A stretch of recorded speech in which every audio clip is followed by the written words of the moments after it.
আসসালামু আলাইকুম। আজকে আমরা একটি ট্রেন্ডিং মুভি নিয়ে কথা বলবো। মুভিটির নাম হচ্ছে আন্ডার দ্য প্যারিস। মুভিটি রিসেন্টলি বের হয়েছে এবং নেটফ্লিক্সে টপ মুভিদের একটি রয়েছে। যাই হোক, তো চলুন দেরি না করে শুরু করা যাক। গল্পের শুরুতে একটি মেয়েকে দেখানো হয়। মেয়েটির নাম হচ্ছে সোফিয়া।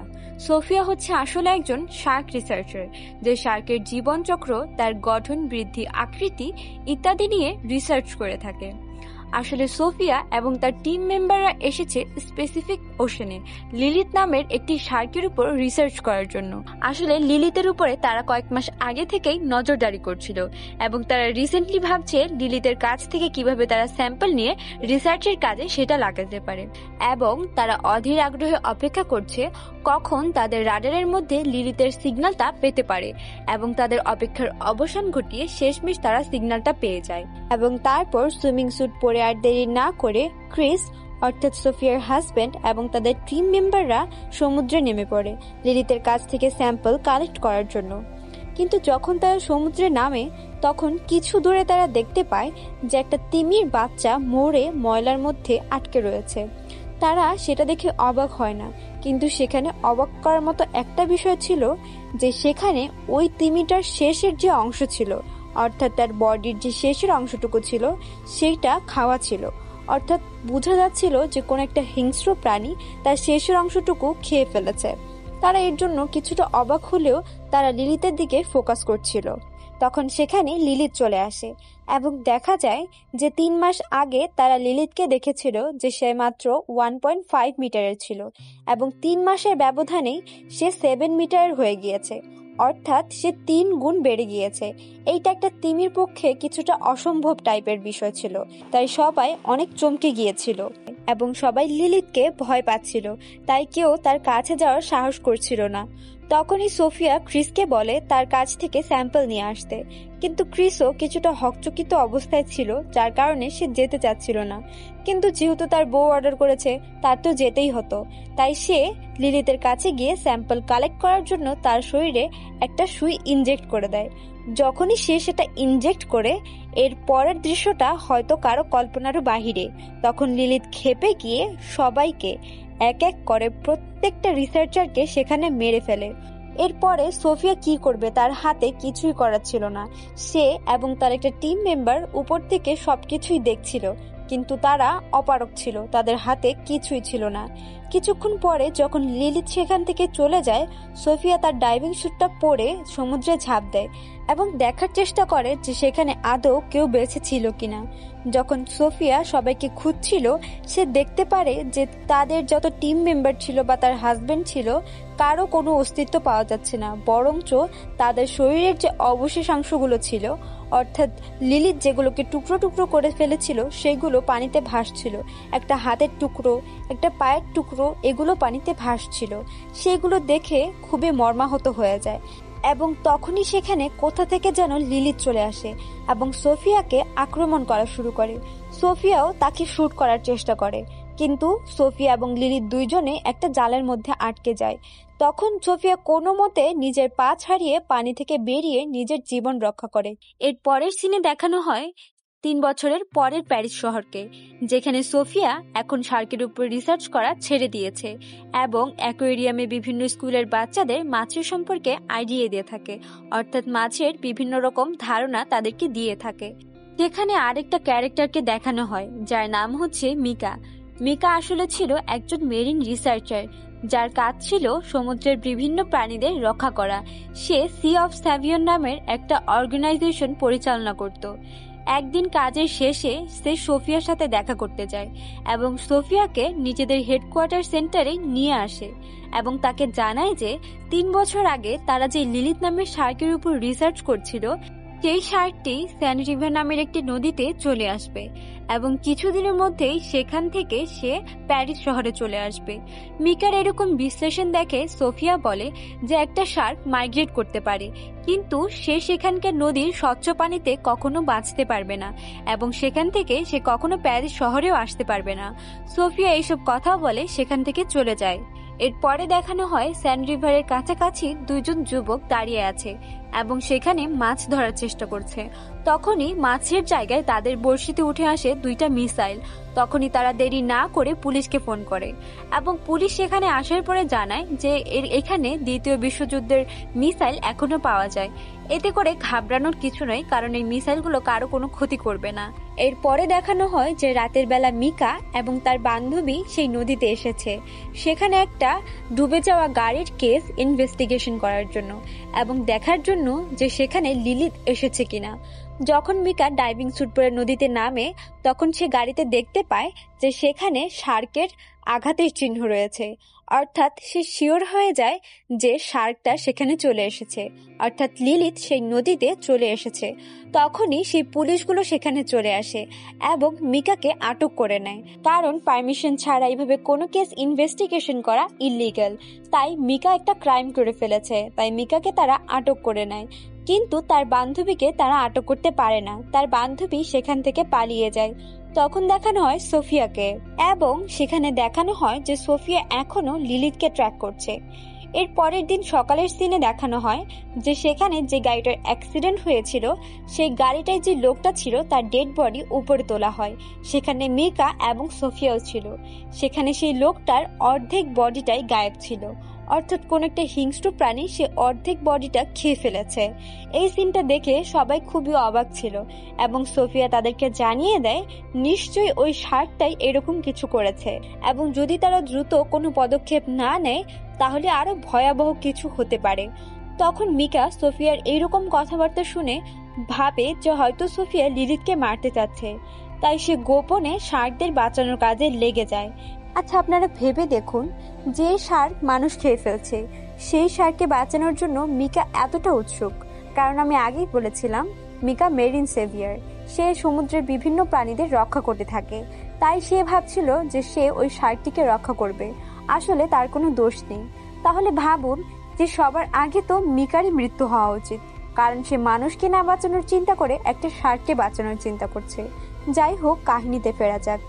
এরপরে দেখানো হয় সোফিয়া পুলিশ অফিসারদের সাথে করে নিয়ে সেই ট্র্যাক করে লিলিথের কাছে যাচ্ছে এবং লিলিথকে ফাঁদে আটকানোর চেষ্টা করছে। তারা লিলিথকে ট্র্যাক করে লিলিথকে আটকানোর চেষ্টা করছে। তখন যখন তারা নদীতে যায় এবং লিলিথকে ট্র্যাক করতে থাকে এবং একদম লিলিথের কাছে পৌঁছে যায়, তখনই হঠাৎ করে মিকা তার বান্ধবীর মাধ্যমে সোফিয়া যে লিলিথকে ট্র্যাক করেছিল সেই সিগন্যালটা জাম করে দেয় এবং সোফিয়া লিলিথকে হারিয়ে ফেলে, অর্থাৎ তাকে আর খুঁজে পায় না। তাই কোনো উপায় না দেখে তাদেরকে সেই দিন ফিরে আসতে হয়। এরপরে সেখানকার যে পুলিশ অফিসাররা ছিল তারা সিচুয়েশনটা বেগতিক দেখে সেই হিংস্র প্রাণী সম্পর্কে সেখানকার মেয়রকে জানিয়ে দেয় এবং মেয়র বলে যে কোনো মূল্যে হলেও সেই শার্ককে তাদেরকে থামাতেই হবে, কারণ কিছুদিনের মধ্যেই সেই নদীতে অনেক বিশাল একটা সাঁতার প্রতিযোগিতা হবে। তার আগেই সেই শার্ককে ধরতে হবে এবং তাকে কবজা করতে হবে। এইসব শুনে সেই পুলিশ অফিসাররা ভাবতে থাকে কিভাবে তারা লিলিথকে থামাতে পারে। তখন একটা সিন দেখানো হয় যেখানে মিকা বাকি যে শহরের মেরিন সেভিয়ার ছিল তাদেরকে গোপনে একটা ভিডিও পাঠায়, যে ভিডিওতে সে বলছিল যে সবাই লিলিথকে মারার প্ল্যান করছে, এমনকি গভর্নমেন্টও লিলিথকে মারতে যাচ্ছে। তাই তাদের অবশ্যই সেই শার্কটিকে বাঁচাতে হবে এবং সবাইকে সেদিন রাতে ক্যাটাকংসে উপস্থিত থাকতে বলে। ক্যাটাকংস কি সেটা আপনারা একটু পরেই জানতে পারবেন। এরপরে মিকার পুরো প্ল্যানটা সাকসেসফুল হচ্ছিল, কিন্তু একদম এন্ড টাইমে তার একটা বান্ধবী গিয়ে পুলিশদেরকে এই সম্পর্কে জানিয়ে দেয় এবং সোফিয়াকেও জানিয়ে দেয়। তখন তারা বলে যে তারা ক্যাটাকংসে সবাই মিলিত হতে যাচ্ছে। তখন পুলিশ এবং সোফিয়া সবাই ক্যাটাকংসে চলে যায়। আসলে ক্যাটাকংস হচ্ছে এমন একটা টানেল যেটা প্যারিস শহর নির্মাণের সময় বানানো হয়েছিল। যাই হোক, এরপরে ক্যাটাকংসে যাওয়ার পরে সবার সাথে মেরিন সেভিয়ার এবং পুলিশের সাথে দেখা হয়, সোফিয়ার সাথেও সেখানে দেখা হয় এবং মেরিন সেভিয়ার ও পুলিশের মাঝে কথা কাটাকাটি হয় এবং তারা তাদেরকে বলে সেখান থেকে চলে যেতে। তখনই মিকা হঠাৎ করে পানিতে ঝাঁপ দেয়, একটা বল নিয়ে দেখানোর চেষ্টা করে যে সেখানে যত শার্ক আছে তারা মানুষকে ক্ষতি করবে না, আসলে শার্ক মানুষের বন্ধু। তখন একটা শার্ক মিকার কাছে চলে আসে এবং মিকা তাকে শান্ত করার চেষ্টা করে। কিন্তু ওই শার্কটা উল্টো মিকাকে সারা জীবনের জন্যই শান্ত করে দেয়, অর্থাৎ মিকাকে একদম ছিঁড়ে খেয়ে ফেলে। এগুলো দেখে সেখানে যত মেরিন সেভিয়ার ছিল সবাই ভয়ে পালাতে থাকে। মিকার এই মর্মান্তিক মৃত্যু দেখে সবাই নিজের জীবন নিয়ে দৌড়াচ্ছিল। যাই হোক, এরপরে অনেক মেরিন সেভিয়ার পানিতে পড়ে যায় এবং পানিতে পড়ে গিয়ে তারা শার্কের খাবার হয়ে যায়। চারিদিকে শুধু রক্তের বন্যা বইছিল এবং অনেক মেরিন সেভিয়ার শার্কের খাবারে রূপান্তর হচ্ছিল। শেষমেশ যারা বেঁচে ছিল তাদেরকে পুলিশ নিয়ে এসে হসপিটালে অ্যাডমিট করে এবং একটা শার্ককে পুলিশ অফিসাররা সেখানে গুলি করে মারে এবং ওই শার্কটাকেও পর্যবেক্ষণ করার জন্য ল্যাবে নিয়ে আসা হয়। তখন সোফিয়া ওই শার্কটাকে পর্যবেক্ষণ করে দেখতে পারে যে সেইটা একটা মহিলা শার্ক ছিল এবং সেইটার বয়স 2 মাস ছিল এবং সেটা অন্তঃসত্ত্বাও ছিল এবং এর পেটে অসংখ্য বেবি শার্ক রয়েছে।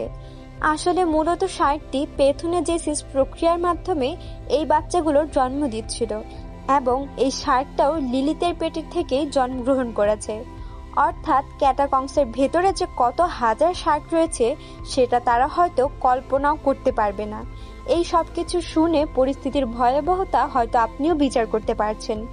এরপরে পুলিশ অফিসারটা চিন্তায় পড়ে যায় এবং বাকি সবাইকে এই কথাগুলো জানানোর পরে তারা সিদ্ধান্ত নেয় যে তারা ক্যাটাকংসের ভিতরে একটা ব্লাস্ট করবে।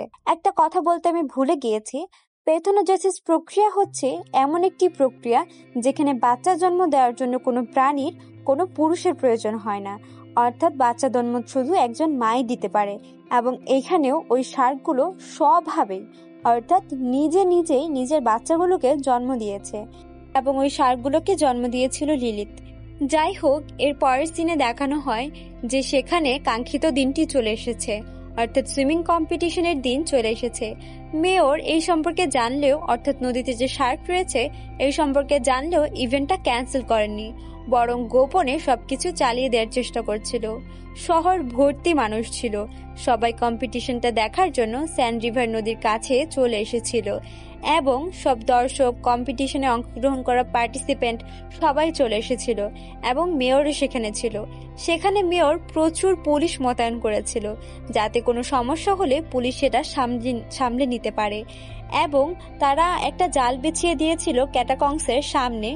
যদি কোনো শার্ক সেখান থেকে পাস করার চেষ্টা করে তাহলে সে যেন সেটাতে আটকে যায় এবং সেখানে অতিরিক্ত ফোর্সও মোতায়েন করা ছিল যাতে সেখানে কোনো শার্ক কোনো রকম আঘাত হানতে না পারে। অর্থাৎ মেয়র সেটা নিচে চালিয়ে দিচ্ছিল, কোনো পার্টিসিপেন্ট বা কোনো দর্শক এই সম্পর্কে কিচ্ছু জানতো না। এরপরে দেখানো হয় সোফিয়া এবং অন্য পুলিশ ক্যাটাকংসের ভিতরে, অর্থাৎ সেই টানেলের ভিতরে রয়েছে, তার একটা ব্লাস্ট করার চিন্তা ভাবনা করছিল। তখন এরিয়েল ও সোফিয়া দুইজনে মিলে পানিতে নেমে যায় এবং দুইজনে লক্ষ্য করে যে সেখানে তারা বোমা লাগালে হয়তো তারা সেই শার্ক থেকে মুক্তি পেতে পারে।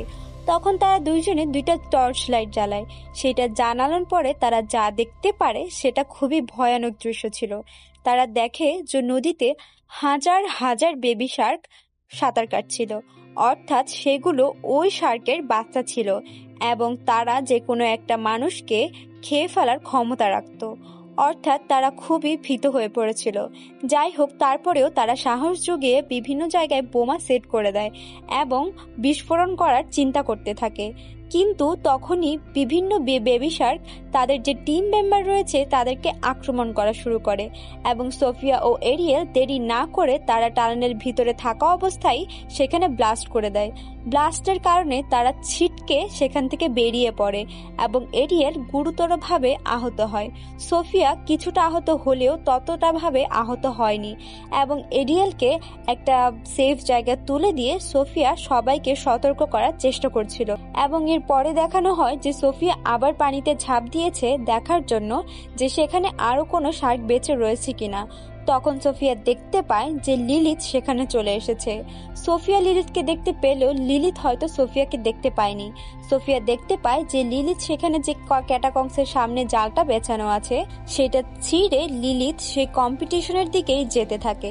আসলে লিলিত তাদের বাচ্চাদের সেই মৃত্যুর জন্য খুবই আপসেট ছিল, অর্থাৎ সে আরো বেশি হিংস্র হয়ে গিয়েছিল এবং সেখানে অলরেডি কম্পিটিশন শুরু হয়ে গিয়েছিল এবং ওই মানুষগুলোর কোনো ধারণাই ছিল না যে সেখানে শার্কের কোনো অস্তিত্ব পর্যন্ত থাকতে পারে। তখনই সেখানে লিলিথ এসে পড়ে এবং কম্পিটিশনে পার্টিসিপেট করা পার্টিসিপেন্টদের ওপরে হামলা করতে থাকে, সবাইকে ছিঁড়ে খেতে থাকে।